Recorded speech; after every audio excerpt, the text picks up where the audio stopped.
السلام علیکم ورحمۃ اللہ وبرکاتہ۔ ماں ٹی وی اردو کے ویڈیوز میں خوش آمدید۔ ہمارے ویڈیوز کو ثواب جاریہ کی نیت سے ضرور شیئر کریں۔ حضرت جابر بن عبداللہ رضی اللہ عنہما فرماتے ہیں کہ کچھ فرشتے نبی کریم صلی اللہ علیہ وسلم کے پاس اس وقت آئے جبکہ آپ صلی اللہ علیہ وسلم سو رہے تھے۔ فرشتوں نے آپس میں کہا، آپ صلی اللہ علیہ وسلم تو سو رہے ہیں۔ کسی فرشتے نے کہا، آنکھیں سو رہی ہیں لیکن دل تو جاگ رہا ہے۔ پھر آپس میں کہنے لگے، تمہارے ان ساتھی محمد صلی اللہ علیہ وسلم کے بارے میں ایک مثال ہے، اس کو ان کے سامنے بیان کرو۔ دوسرے فرشتوں نے کہا، وہ تو سو رہے ہیں، لہذا بیان کرنے سے کیا فائدہ؟ ان میں سے بعض نے کہا، بے شک آنکھیں سو رہی ہیں لیکن دل تو جاگ رہا ہے۔ پھر فرشتے ایک دوسرے سے کہنے لگے، ان کی مثال ایسی ہے جیسے ایک شخص نے مکان بنایا اور اس میں دعوت کا انتظام کیا، پھر لوگوں کو بلانے کے لیے آدمی بھیجا۔ جس نے اس بلانے والے کی بات مان لی وہ مکان میں داخل ہوگا اور کھانا بھی کھائے گا، اور جس نے اس بلانے والے کی بات نہ مانی وہ نہ مکان میں داخل ہوگا اور نہ ہی کھانا کھائے گا۔ یہ سن کر فرشتوں نے آپس میں کہا، اس مثال کی وضاحت کرو تاکہ یہ سمجھ لیں۔ بعض نے کہا، یہ تو سو رہے ہیں، وضاحت کرنے سے کیا فائدہ؟ دوسروں نے کہا، آنکھیں سو رہی ہیں مگر دل تو بیدار ہے۔ پھر کہنے لگے، وہ مکان جنت ہے جسے اللہ تعالیٰ نے بنایا اور اس میں مختلف نعمتیں رکھ کر دعوت کا انتظام کیا، اور اس جنت کی طرف بلانے والے حضرت محمد صلی اللہ علیہ وسلم ہے۔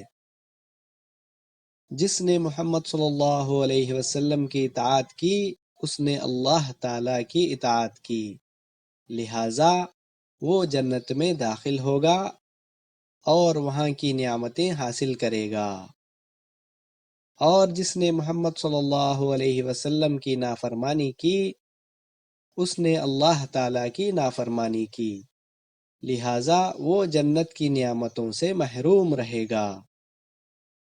محمد صلی اللہ علیہ وسلم نے لوگوں کی دو قسمیں بنا دی، ماننے والے اور نہ ماننے والے۔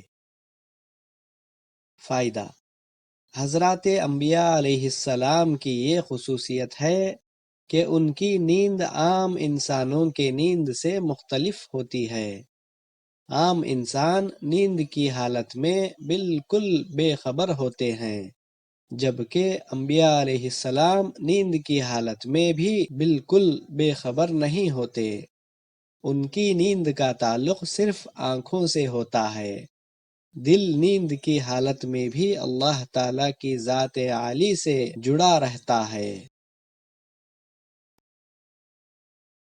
حضرت جابر بن عبداللہ رضی اللہ عنہما فرماتے ہیں کہ کچھ فرشتے نبی کریم صلی اللہ علیہ وسلم کے پاس اس وقت آئے جبکہ آپ صلی اللہ علیہ وسلم سو رہے تھے۔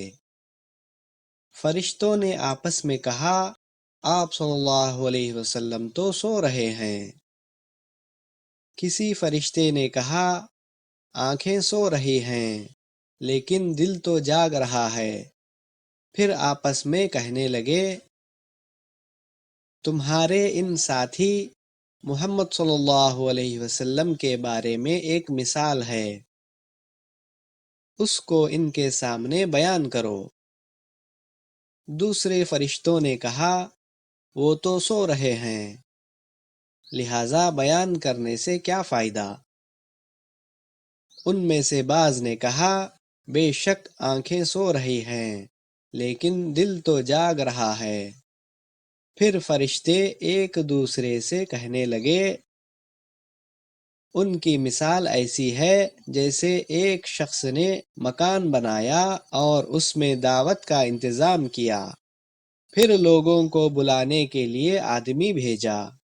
جس نے اس بلانے والے کی بات مان لی وہ مکان میں داخل ہوگا اور کھانا بھی کھائے گا، اور جس نے اس بلانے والے کی بات نہ مانی وہ نہ مکان میں داخل ہوگا اور نہ ہی کھانا کھائے گا۔ یہ سن کر فرشتوں نے آپس میں کہا، اس مثال کی وضاحت کرو تاکہ یہ سمجھ لیں۔ بعض نے کہا، یہ تو سو رہے ہیں، وضاحت کرنے سے کیا فائدہ؟ دوسروں نے کہا، آنکھیں سو رہی ہیں مگر دل تو بیدار ہے۔ پھر کہنے لگے، وہ مکان جنت ہے جسے اللہ تعالیٰ نے بنایا اور اس میں مختلف نعمتیں رکھ کر دعوت کا انتظام کیا، اور اس جنت کی طرف بلانے والے حضرت محمد صلی اللہ علیہ وسلم ہے۔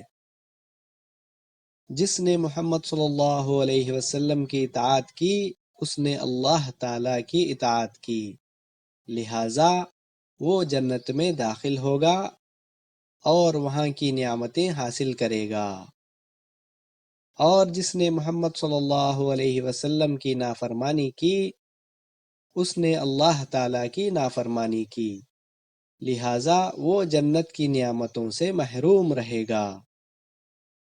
محمد صلی اللہ علیہ وسلم نے لوگوں کی دو قسمیں بنا دی، ماننے والے اور نہ ماننے والے۔